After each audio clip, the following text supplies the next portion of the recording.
everybody, and welcome to the Her Hoop Stats podcast. Today's Tuesday, January 27th. My name is Chelsea Leite, and I am joined by Tyler DeLuca. And I'm going to be so for real with you right off the bat. We got into this StreamYard today, and I don't know, there was just a lot of there's a lot going on, not just basketball. There's a lot going on in the world. There's a lot going on when it comes to the WNBA. There's a lot and sometimes it feels hard to just talk about the basketball of it all. Tyler, do you agree? Yes. Yeah. So yes. We've been having this conversation, and so I'm just going to warn y'all now. We're not getting into the X's and O's today. We started having a conversation and kind of felt inspired. So I came in, I told Tyler that last night I watched Challengers for the very first time, which everybody's going to be shocked to hear because it's been out it's very your brand, frankly, to have not seen it. There's a lot of crossover for you there. I'm surprised. Yeah, and everybody's been telling me that. Every time somebody brings up Challengers over the past few years since it came out, and I've been like, oh, I haven't seen it. People have been like, what? It's about tennis. It's about sports. I'm huge into screenwriting and filmmaking. I used to work in film.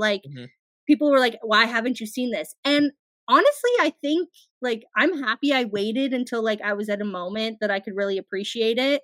Because I'm in this space right now where I'm thinking a lot about sports and art and portrayals. And I mean, we're at a time, with the WNBA where there's not too much on-court stuff to talk about. So you kind of have to focus on the off-court stuff. And so, I mean, first of all, I just enjoyed Challengers as a movie itself. And, you and I were talking about the different parts that we liked in it. And I'm not going to spoil it because if you haven't seen it, go watch Challengers. First of all, stop this right now. Go watch Challengers. Come back.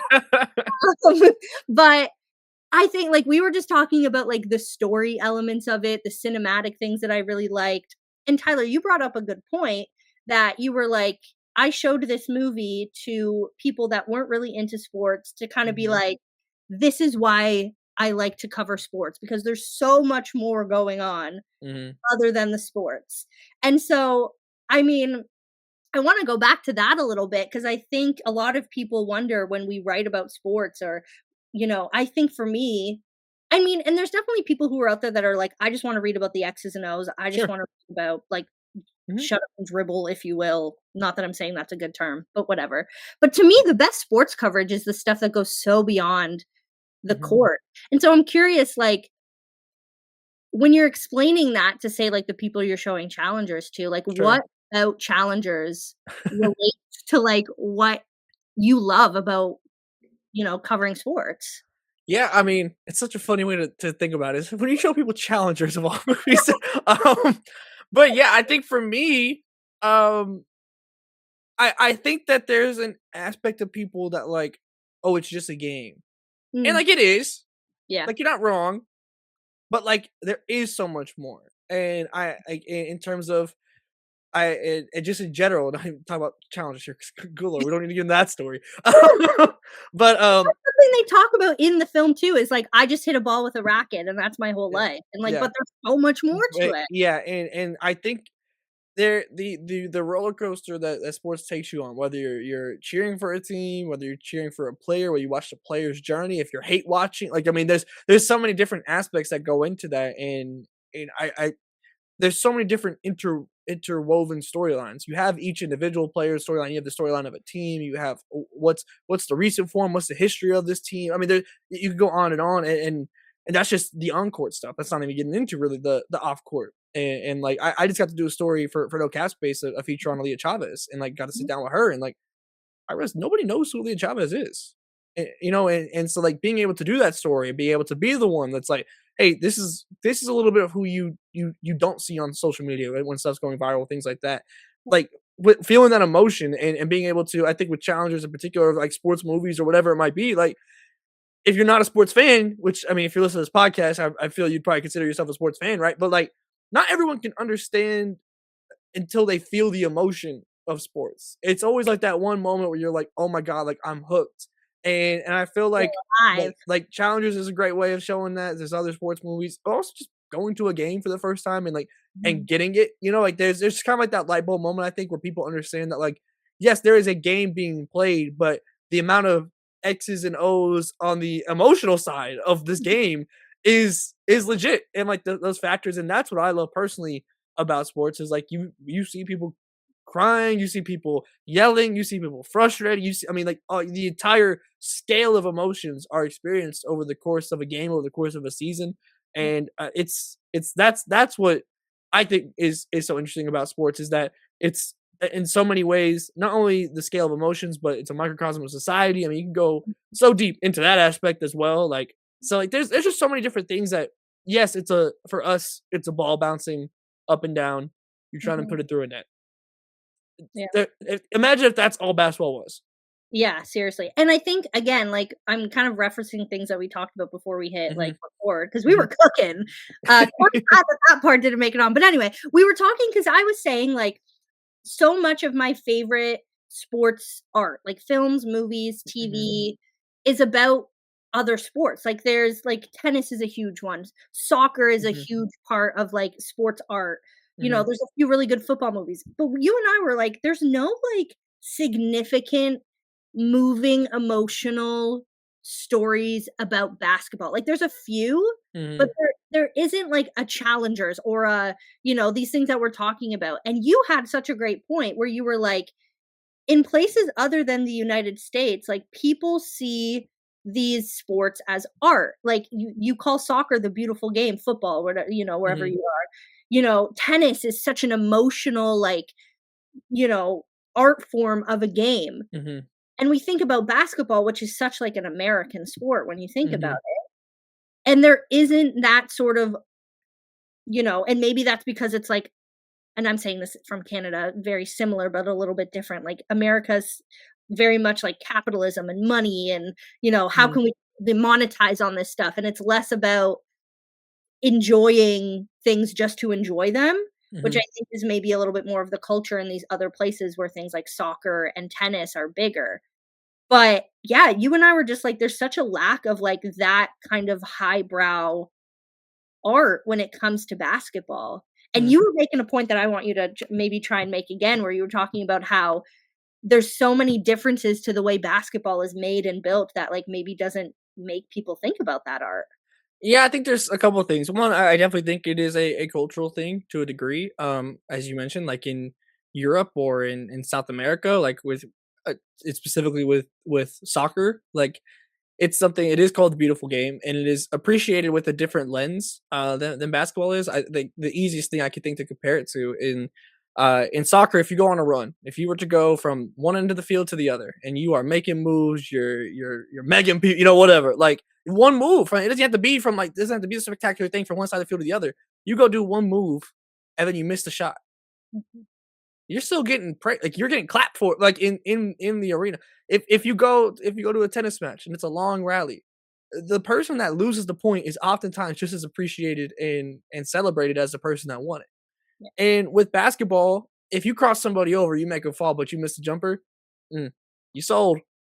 Yeah. And I think that that is something that is part of it. It's just like the lens of accomplishment in these sports where there is a level of I think just an increased like viewpoint of what is accomplishment within the sports when you're looking at some of the sports that maybe are more predominant in Europe and more appreciated in Europe, if you will. Whereas Yeah. basketball, it is ball and net, and like that is such a big thing of it, and at least on the offensive side of the ball, and so I think that that's part of it. But I also think that um, basketball is there is art about basketball. It is just done in different manners because of the communities that basketball comes from. Like you might not see these major motion pictures about it, but there's no other sport that has more references to hip hop than basketball. And so like there is art about basketball and there is appreciation about basketball. The art of basketball is on the blacktop as more than it is in the pro leagues to me. Yeah. And so like there's aspects of that to it as well, which also I think come from which I think is kind of interesting. And I'm really kind of just thinking in the moment. I haven't really thought about this before until we really had this conversation. So this is very much like off the top. But like I think it's interesting that like the way that basketball is played on the blacktop versus the way it's played in the pro leagues, when you think about the way that soccer is played growing up and the freedom of that at times, and how a lot of that freedom can still translate. I mean, like Brazil has a whole culture like within their team. Their national team is about playing the Brazilian style of football, which is completely different than the different places, and it's that freedom, it's that expression on the field that is so appreciated. And I think that there is a degree of that that gets kind of thrown to the wayside for technical speaking better basketball, if you know, like quote unquote. And More like you still see profitable players, basketball. yeah, like you still see people do. I mean, Miley Yeah, Wiley is like is immediately the player that I think of that plays yeah, like Brazilian basketball, quote unquote. You know, like when you're trying to make that comp, right? yeah. And like the stuff, and you see Malaysia Wiley, like the amount of things that Malaysia Wiley does that don't always end up in a basket would be the things that would be getting appreciated if Yeah, we were looking at basketball from the lens that Europe often looks at soccer. And I think you also have like the hot take culture of basketball and things of that nature that is more just U.S. sports in general. And you have some of that on the European side as a a fan of soccer. I'm speaking as a fan of soccer, but certainly not like down super in the depths of it. Like I unfortunately am a Chelsea fan, but like it's you know yeah. I again I just I think it's a different lens and where both how the sport is determined as art, and how it's discussed on a national level, but also I think there is art and appreciation of the art of basketball, but it comes from places that you wouldn't think of when you're thinking of the movies and the books. It's not necessarily there as always with basketball. It's within the communities that basketball derives from, and Yeah, it's within the music. It's within the communities. It's embedded into these places where local courts and things of that nature. That's where the art takes place for basketball, and it's. But I say that to say I would love to see more of that appreciation mhm, factor and kind of and flow into the national conversation and just being like, yo, like basketball's fun. And like, yeah, you know, it's fun to talk about. Like if you're lucky enough to talk about it, like that's incredible because like, you know, like that is an incredible thing to be able to do and like do, especially as a you know, for a living, right? And so like I would love to see that kind of flow into the national conversation more and maybe look at it more. So, and this is myself included. Like I'm speaking to myself when I'm thinking this. Like maybe look at stuff in a more appreciative way of like, yo, it's sick that we have players that could do X, Y, and Z. Like yeah. we haven't seen this before. This is dope, you know, Well, and think of more like that. I think we got so close to this, like, thing that you and I are talking about right now when we were in that run of, like, Caitlin Clark going through, like, the NCAA and into the WNBA. Mm, Like, I think that era, I think we got so, so close to what you're talking about, like, talking about, seeing basketball as art. And obviously, like with her, because it's something as aesthetically pleasing as mhm, a long range shot, it sure. makes it a little bit easier to talk about it in a way where we're appreciating the skill and the art of it. It's not as gritty as what we call like traditional or like, fundamental basketball, which is Mhm, still like it has its place in it, for mhm, people who truly appreciate how much work goes into playing mhm, like that fundamental style of basketball. Of course that's gonna appeal to us. But when you think about Caitlin Clark's game, and when you think about making those wild shots and hitting those point like breaking the NCAA record and going on this championship run and then getting, the number one pick in the WNBA and all of this stuff, like we're hitting so so close, and then it kind of like steered into like a toxic thing of like everybody trying to pit each yeah, other against each other, everyone grifting, yeah. and that's where the left turn happened.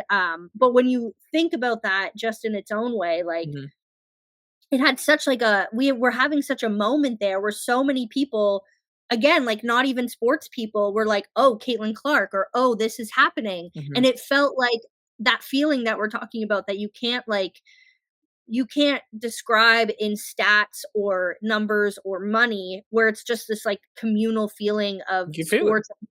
Yeah, Everyone's feeling experiencing the same emotion collectively, you know, like when exactly. you're watching something that incredible, and I think that to your point, like that completely it went from a women's basketball thing and it turned into a national story and then it became grifting on both like across the board. It got nasty, right? And Yeah, I think um like that communal feeling is exactly like what I was describing when it comes to, like showing a sports fan a movie that like yeah, if they're not or a non-sports fan the movie, you know, like that is the feeling that like that's not gonna show up in the box score, you know, but yeah, when you're telling the story of the game, the feeling is what you're gonna be talking about, you know, in a lot of ways when you're describing. If I'm gonna tell my grandkids about Caitlin Clark, I'm not gonna be like, yeah, man, you should have seen this down screen she set. It was diabolical. You know what I mean? Like it's and then, again, like, that's not to knock on the X's and O's, but it's to say Yeah. that, like the larger appreciation of the game. And I think honestly, the X's and O's of the game is probably the closest thing we have to a true appreciation of the art of basketball, Mhm. realistically. Yeah. And so, like, I don't mean that with any disrespect to that side of the game by any means at all. But there is a mix of it, and trying to find that balance between what we're seeing is incredible, both like in the margins and in between the lines of the court, but also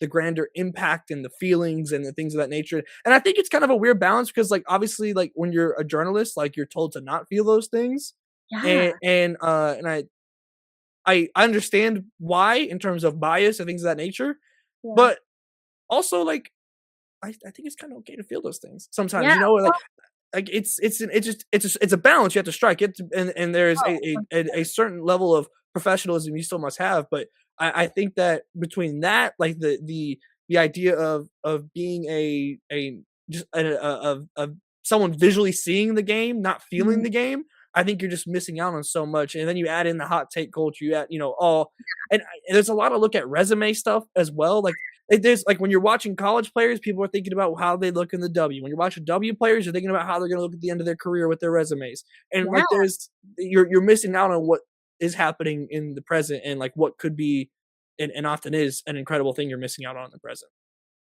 And I will say, like, I wanna take a second while we're talking about, like, the Hmm. mixture of writing about the Hmm. actual sport and the feelings. One of my favorite basketball writers of all time is Katie Heindel. I don't know if you've ever read. Hmm.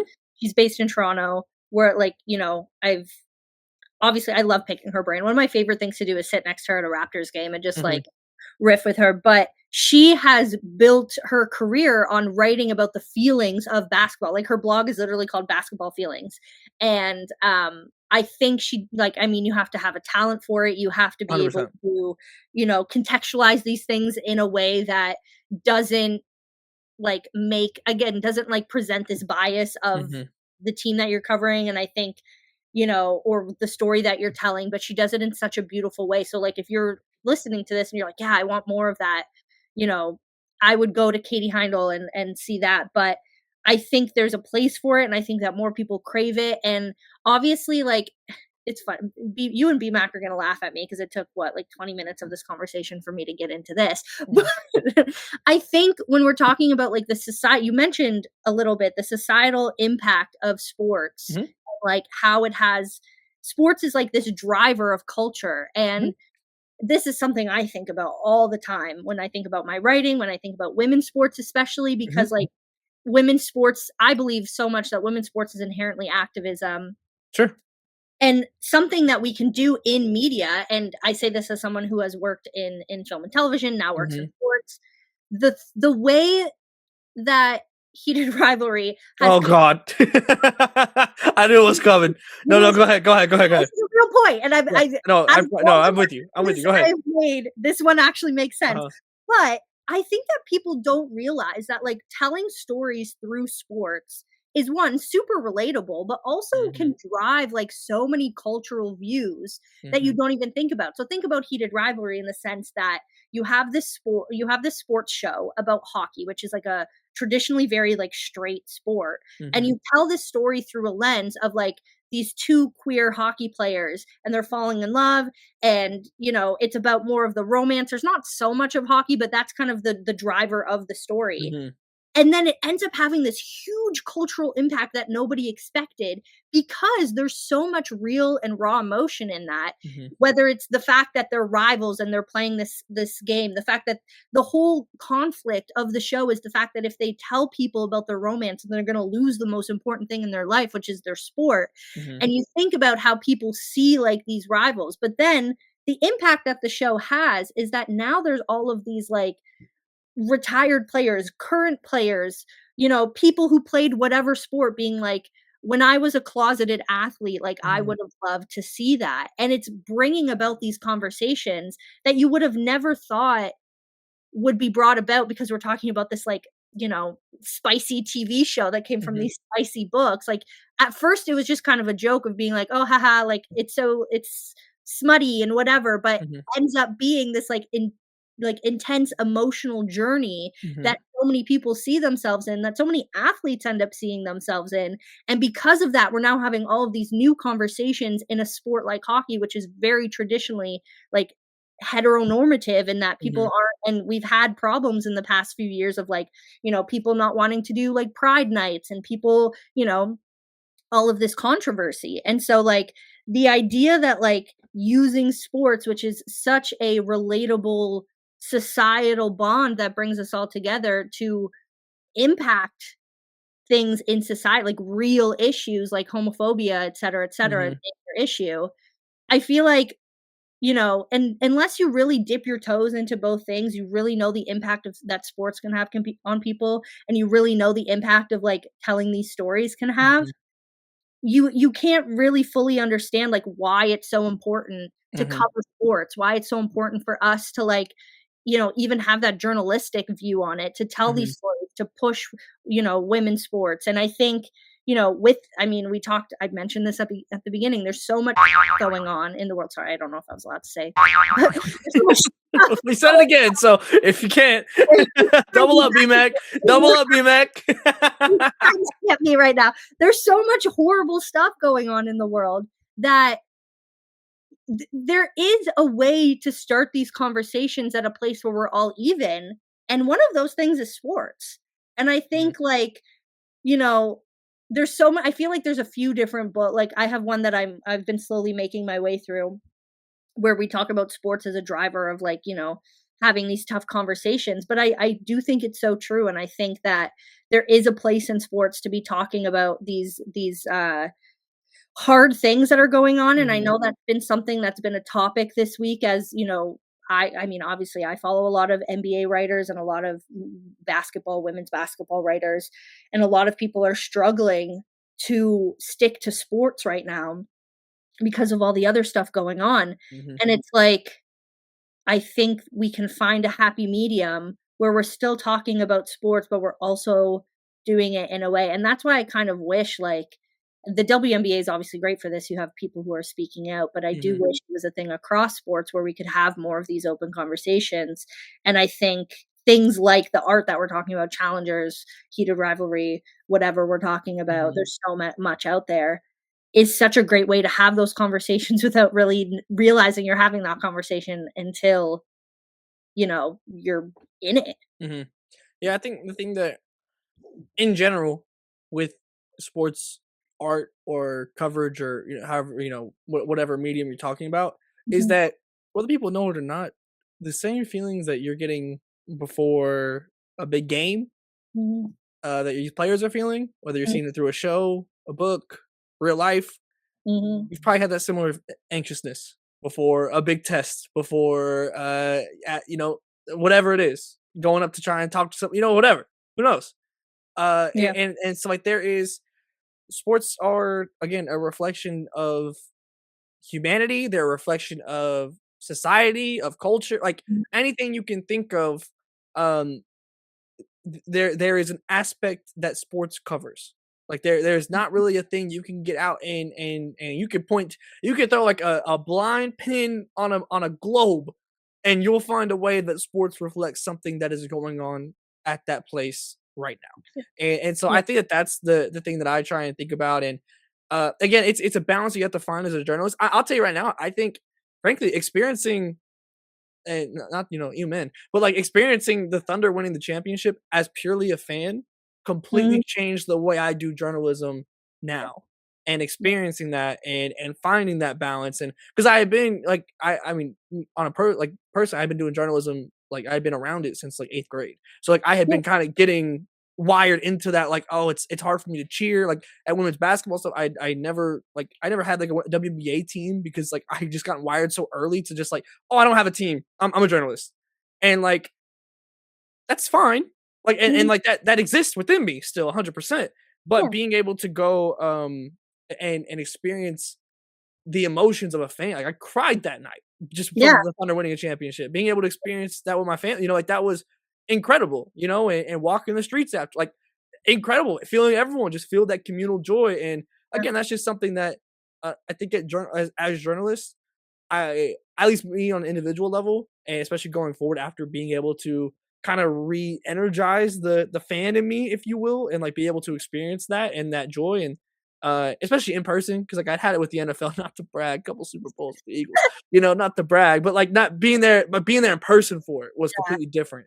And I don't want to lose sight of that, both from when I'm telling the story and I'm telling it to the fans, and I'm hey, this is what I felt there. This is like I want to take you there and like feel the feelings as if I was a fan, but mold it into a journalistically sound piece of messaging, and storytelling. Yeah. Or if it's the players, and it's like I know what makes my favorite players, like on a personal level. Like I know like the players I grew up watching. I can tell you the moments they became my favorites. I could tell you all these different things as to why I like this player.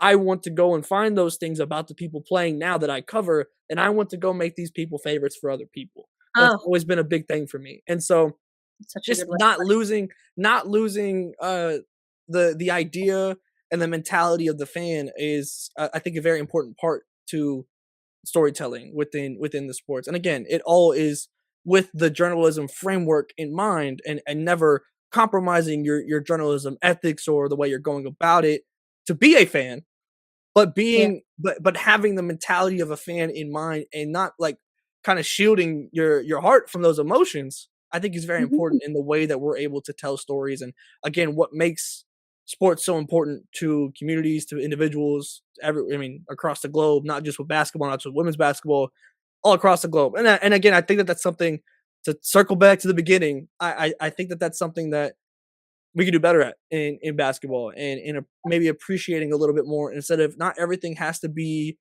player versus player, or like in terms of comparisons or legacy building or whatever it might be. And again, I'm speaking to myself when I say this as well, so like I'm not holier than thou by any means, but again, just figuring out how to balance that and appreciate what we're seeing while also still being journalistically sound, but also as fans. Like, I mean, as I'm a fan of women's basketball, so like as fans, thinking about it in a way where it's not always like this player versus this player, or and being able to be like, no, this player individually, this player, one player is sick. Like what she's doing is sick. This is awesome. Like I'm having so much fun watching this. Like, and just having maybe a bit more of a grounded viewpoints in terms of those things. And that's where I'm at with it. Yeah, I think, and it's so funny that all of this came about because I was like, "I watch Challengers." You look, you said Challenger. I love that movie so much. Like It's so good. I'm obsessed with that movie. Like this was always going to. This is just gonna be a Challengers pod if we didn't make it a grander thing. So like Honestly, it yeah. was. We didn't, like, I'm glad hone we our found thoughts. a yeah. Yeah.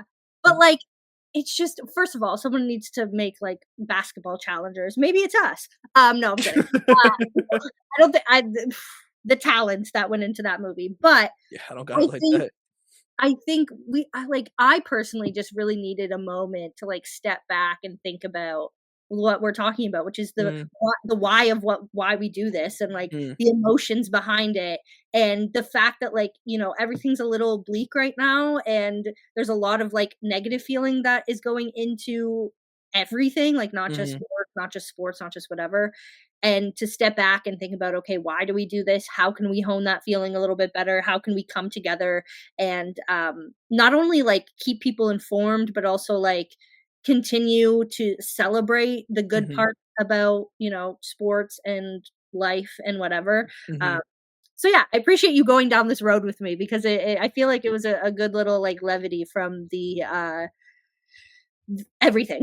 Everything sucks. Yeah, watch Challengers. Everything's There you go. I guess that's the closing message. Oh man. Well, thank you so much for watching this episode or listening to this episode of Her Hoop Stats. Thanks, Tyler, for going down this thought Mhm. process with me.